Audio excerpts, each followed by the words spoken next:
So hello and welcome back to Nose Knows, or indeed if you're new here then welcome to the channel. So today I'm going to be taking a look at this Makita job site radio. So I'm going to be doing a general unboxing of this and then also looking at some of the functionality that's built into it.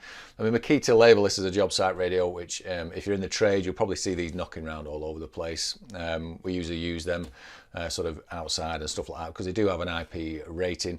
But if you've got a Makita set at home that uses any of the sort of Makita batteries, and I'll go through which batteries this particular one is suited to, but if you've got one sort of at home, then these are handy to sort of use when you're doing the garden and stuff like that. So they do come in handy if you're going to the beach because they last all day with the Makita batteries built in. Again, I'll go through the longevity of the batteries when I get further into the video. So I'm just going to do a general unboxing, show you what you get for your money. So let's get in and have a look at this. So like I said, this particular model is the DMR115. It says on the back LXT, CXT battery systems job site radio. It's got IP65. So we'll open this up. So obviously if you're an electrician or anything like that, you'll understand what the IP ratings are, but basically it is okay to use out and about. So let's have a look what you get for your monies. And I think this is about the £100 mark, a bit more, maybe 120 in the UK. So I'm not sure how much it is in the States, so I'll get rid of the paperwork there. General stuff, obviously the old instructions which you get with all these things. Incidentally, I bought this with my own money through the business, obviously, but I bought this with my own money. So if there is any links in the description box below, they will be affiliate links. So obviously, if you're looking to buy it, then please do just use them links. It'll just give me a small kickback. If you do purchase through them, it won't cost you any more. So that being said, let's get the radio out. So that's what you get. Nothing else in the box. So we'll put that to one side. Let's get that down a second so it's not, hopefully, flashing back on the video through the light they've got on it. So this is the radio itself. As you can see, very similar to their styles that they've had before. The actual aerial itself is built into this handle, so when you're using it, Makita recommend that you have it in the up position like so. I will get the camera a bit closer up in a second. In general, speaker on both sides. You can see the speaker there, speaker on this side here. And it's also got a subwoofer on the underside of the actual base itself. Now there should be a transformer, I think, somewhere. It wasn't in the box. So let's see if they put it in here. And there we go.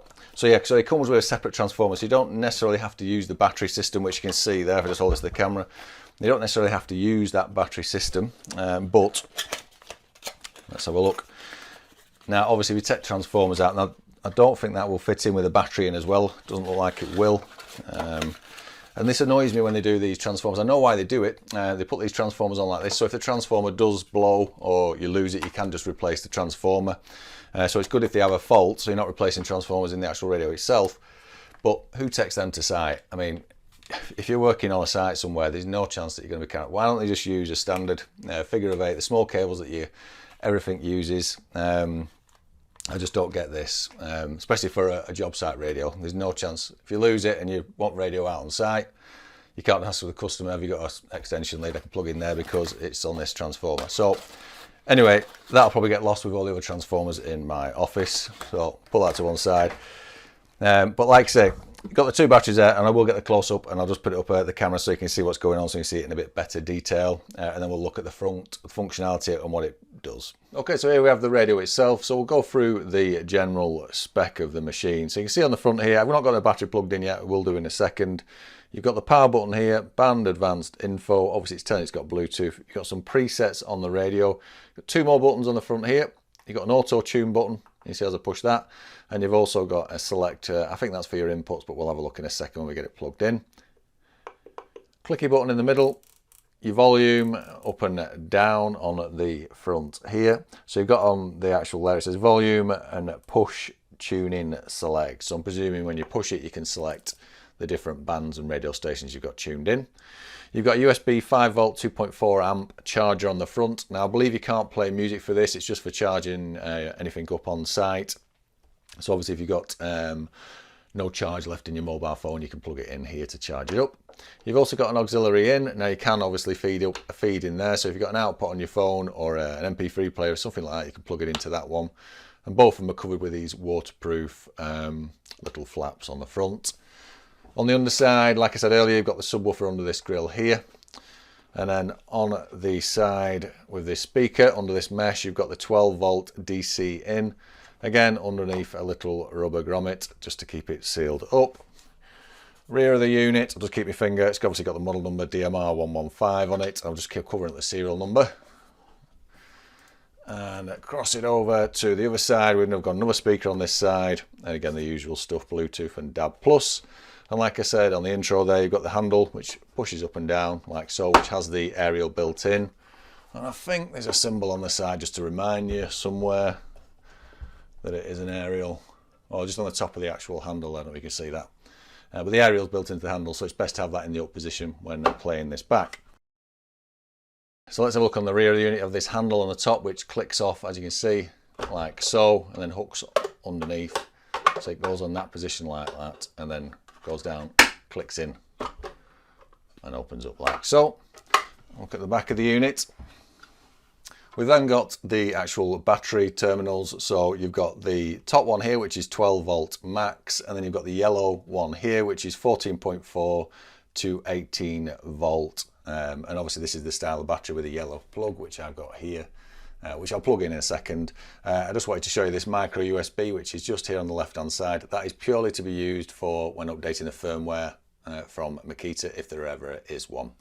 So that's the actual rear of the unit, and to put the battery in, obviously you plug that in, and that's it, connected up and ready to go. And like I said on the intro, I do not think there's enough room to fit that and a transformer in. There might be enough room at the top just to put your transformer in to keep it out of the way, but it's very tight, so I wouldn't trust that. And it's usually used with batteries anyway. And then to close it, hook that over, and then click it down like so. And that's it, that's the actual battery in and it ready to go. So obviously I won't be able to play any music on it because otherwise I'll get stopped by the copyright police. But we will go through the functionalities and how it lights up, and I might just turn the light off because this front face all lights up a different colour, all a fancy colour. Not that it really matters when you're out on site, but if you're using it on a beach or something like that, it might be a nice functionality. So let's get it switched on and see what we've got. So I'm going to turn this front light off and hopefully you'll see it a bit better. And I'm going to turn the volume down so we don't get any copyright infringements. So you can see there. Now I have already had this up and running, and you can see the different lights. It sort of lights up around this ring, as you can see going on there. And if I turn that, it obviously does the volume, as you can see there. Now I'm not going to put the volume up for what I said earlier. You got the presets, so you can preset the actual radio. So obviously I've got all these different ones tuned in. I'm based in the UK, so I've got obviously the BBC. I've got Capital Dance tuned in on the old number 5 there. So you've got the auto tune on the left hand side. So let's start from the top. On, off and power at the top here. You've got the band. So if I push band, it will then flick from FM through to Bluetooth, because you can Bluetooth your mobile phone to it. So that's good. And that plays music through Bluetooth as well. And most of the time I use them as radios, because if you use Bluetooth, then it you can end up interfering with you if you take a phone call or something like that. So radio is always the best one. So you've got your band, FM and Bluetooth under the band. You've got advanced, which brings up a menu. And again, you've got your station list. You can manually tune it. Your station order, time, date, loudness on and off. So if you want the bass on and off, you can turn that there. Language is English. On this particular one, you can do the software update, and that's what that micro USB was for on the back. You can click on software version, click the button in, it tells you which version we are running. Back on advanced to get back into there. Again, if I click on the station list by pushing this button in there, it brings up the station list, and you can set these into your presets. So for example, let's say I wanted absolute 90s, I could push that on there. Try that again. Station list, absolute 90s, there we go. And if I wanted that on preset 4, I would just keep my finger on preset 4, and then it saves it into the presets there. So it's really easy to set your presets up once you've got your channels that you want. Info button there just tells you the info, whatever you're on. So you can see as I click through it, it tells you the different things, signal strength, etc. So in general, stuff that you probably won't use. You've got this on the right hand side, you've got auto tune on the left there. So if I push auto tune, it will tune back in the radio stations. I won't do that because it'll just take time, but it'll just go through the different stations. And then on this side here, we've got the equalizer. At first I thought this was the input selector, but that's not, because you just push the band. This one does the your equalizer. So again, not really ideal for when you're out on site, but if you are on the beach and you are wanting different type of sound, then you would push this. And then currently it's on flat, and you'll see this change colour as I go through it. So I'm going to jazz, turns it red and rock, and you can see the different colours. So it changes this knob into a different colour, this rotating knob here. And if I wanted classic sound, I would push that on classic, and then it puts it into that classic mode. I know I've got that preset because it has this orange band here. Put that back on flat. Oh, incidentally, you can also set up the different, if you've got your own sound that you like, you can set it up here by picking up these and saying, well, I want the treble to be whatever it is and more middle bass. So you can do that as well in that one.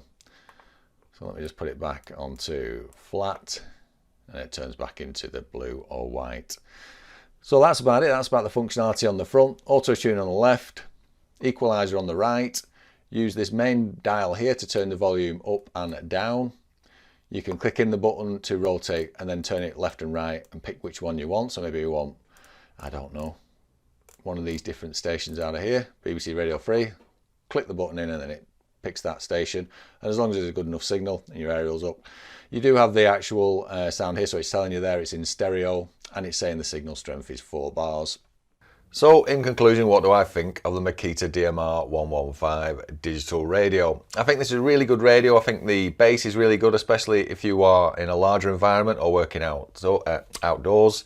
The actual battery life has been really good. When I've had the 5 amp in, it's lasted all day and only used the first bar on the battery. And the 3 amps sort of last well beyond the day into 2 or 3 days.